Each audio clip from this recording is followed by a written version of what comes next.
여러분은 전원주택을 왜 가고 싶으신가요?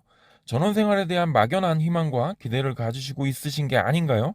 전원주택에서 살고 싶으신 분을 보면 정말 행복하게 보이시지 않나요? 푸르른 잔디와 나만의 공간이 있어 우리 가족들과의 정말 행복한 시간을 보낼 수 있을 것만 같은.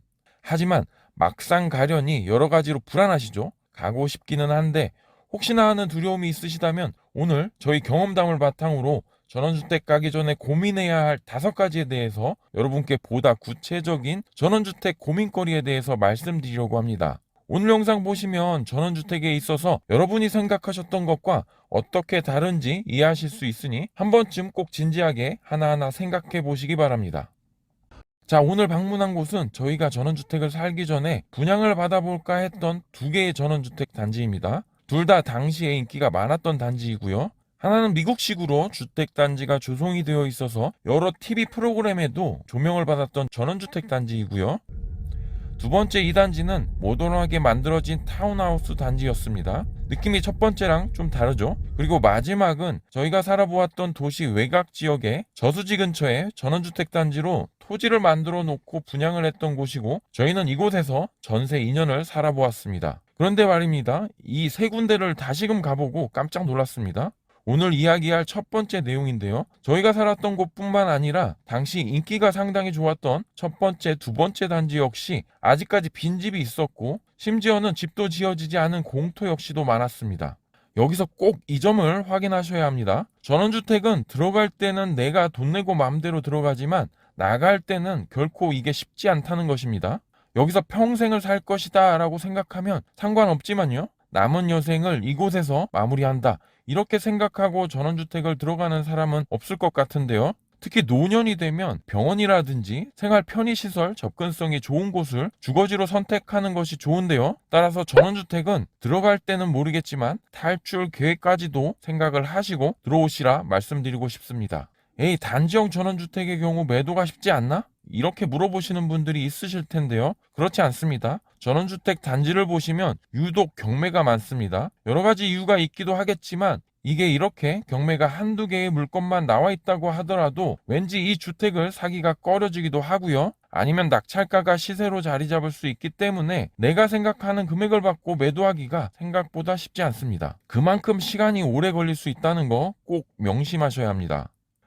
두 번째는 이렇게 단지로 조성이 되어 있는 곳은 사람과의 관계가 생각보다 중요합니다. 시골로 가면 시골 인심이 무조건 좋을 것 같죠? 나홀로 전원주택이 아니라면 이런 단지형 전원주택이든 아니면 시골 마을 속 전원주택이든 이런 주택은 정말 개인 사생활이 다 노출됩니다. 전원생활을 하는 데 있어서 한적함을 즐기고 주변 사람들과 이웃사촌을 생각하면서 이사를 오셨다면 큰 오산일 수 있습니다.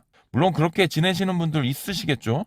하지만 저희 경험상 요즘 전원주택 단지도 개인의 사생활을 간섭하지 않고요. 실제 인사도 잘 안 하는 경우가 많이 있습니다. 개인적인 사생활이 더 노출이 잘 되기 때문에 만약 그 관계가 틀어지면 답이 없다고 보셔야 합니다. 인사 안 하고 각자 라이프 스타일대로 생활한다면 문제가 없죠. 이 정도면 성공한 전원주택 생활입니다. 반대로 시골 마을에서는 시골 텃세라고 많이 들어보셨죠? 이게 사람과의 관계가 나빠지면 정말 회복되기 쉽지 않은데요. 왜냐하면 앞서 말씀드린 것처럼 이런 단지형 전원주택과 시골 마을 속 주택의 경우에는 개인의 사생활이 그리 잘 보장되지 않습니다. 보시면 아시겠지만 그냥 옆집이 다 들여다 보이거든요. 오히려 아파트보다도 옆집에 누가 왔고 뭘 하는지 더 잘 알고요. 부부싸움이라도 있어 큰 소리가 난다면 이런 것도 주변 사람들이 다 알게 되는 사생활 보호가 생각보다 잘 되지 않습니다. 따라서 나는 시골 전원주택에 가서 이웃사촌을 만들어서 그들과 좋은 관계를 갖고 행복한 전원 라이프를 즐길 거야. 이렇게 생각하셨던 분들은 절대 이 생각 버리셔야 합니다. 시골로 갈수록 전원 생활을 할수록 생각보다 사람으로 인한 스트레스가 많다는 거 명심하셨으면 좋겠습니다.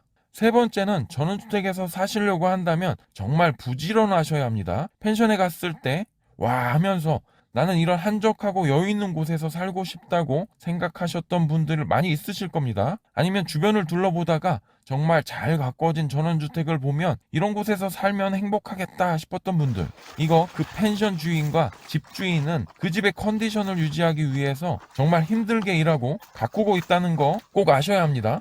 전원주택은 아파트처럼 생각하시면 안 됩니다. 아파트는 관리비를 내기 때문에 관리사무소에서 공동현관 전등이 나가면 다 갈아주고, 또 마당에 눈이 오거나 낙엽이 쌓이면 이거 다 치워주잖아요. 주택은 이 모든 게 다 나의 몫입니다. 또 일거리가 얼마나 많은지 모르실 겁니다. 잔디 정원이 넓은 주택 보시면 좋아 보이시죠? 이 잔디 관리하는 게 생각보다 쉽지 않습니다. 잡초는 왜 이렇게 빠르게 자라는지, 또 집과 연관된 일거리가 왜 이렇게 많은지, 겨울이 되면 동파 이런 거 생각해 보시지 않으셨죠? 아파트야 집을 많이 비우더라도 아주 장기간이 아니면 괜찮겠지만 주택은 절대 다릅니다. 곳곳이 나의 손길을 필요로 하기 때문에 마냥 전원주택의 환상만으로 이를 선택하셨다면 나중에 정말 후회하시게 될 겁니다. 꼭 보이는 것이 다가 아니다라는 거 생각하시고요.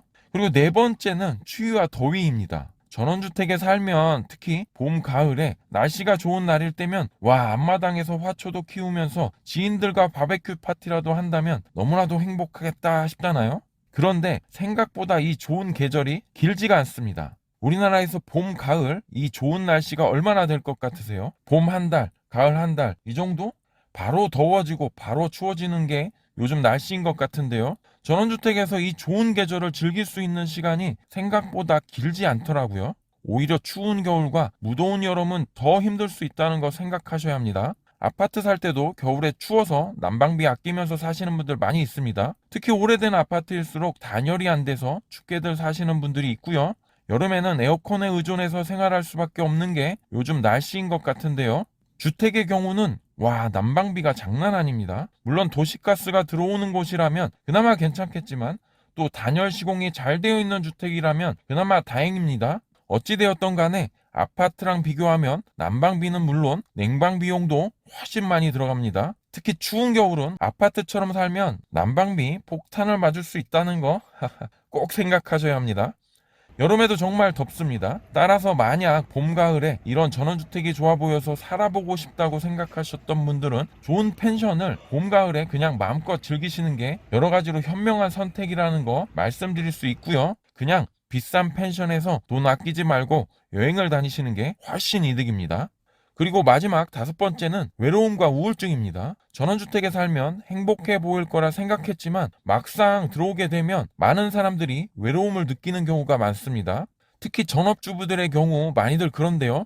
저희에게 전세를 주셨던 노부부의 경우도 마찬가지였습니다. 매도를 하려는데 매도가 안 되니까 결국 저렴하게 전세를 주셨다고 해서 왜 그런지 여쭤보았던 기억이 있는데요. 아주머니께서 말씀하시더라고요. 시골에 오면 다 멀기 때문에 생각보다 잘 안 나가게 된다라고 하시더라고요. 남편분은 일이 있으셔서 직장에 나가기 때문에 조금 덜하지만 아주머니는 결국 우울증까지 오셨다고 했는데요. 저희도 똑같은 경험을 했습니다. 전원주택이라는 게 한가하게 생활하는 게 익숙한 분이라면 모르겠지만 대부분의 경우 오히려 이 전원주택에 고립된 삶을 살게 되고 점점 더 외로움이 생기고요. 나중에는 우울증까지 올 수도 있다고 하니 이 부분도 꼭 생각해 보시기 바랍니다. 오늘은 이렇게 전원주택에 살기 전에 고민해야 할 5가지에 대해서 이야기를 해보았는데요. 어느 정도 공감이 가시는지 모르겠습니다. 마지막으로 그럼 어떻게 준비를 해야 하지? 고민이 있으시다면 저희는 가장 먼저 농막을 한번 만들어 보시라 이렇게 말씀드리고 싶습니다. 저희가 전원주택에서 살다가 전원주택의 환상에서 벗어났지만 그래도 전원생활에서 주는 만족감이 작지 않다는 것을 알기에 저희는 결국 주말 농장을 만들었는데요.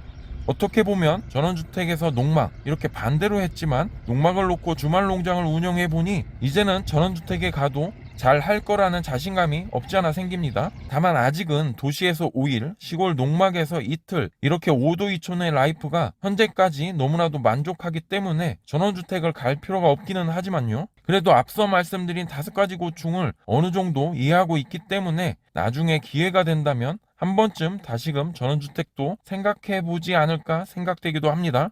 뭐든지 준비 없이 막연한 생각을 가지고 진행을 한다면 실패할 가능성이 많습니다. 오늘 이야기해드린 5가지를 꼭 생각해보시고 여러분께서 전원생활에 자신이 있다고 생각하시면 보다 구체적인 내용을 알아보시고 실천해 나가시면 좋을 것 같습니다. 그럼 오늘 영상은 이렇게 마무리하도록 하겠습니다. 감사합니다. 이상으로 주말에 가는 집이었습니다.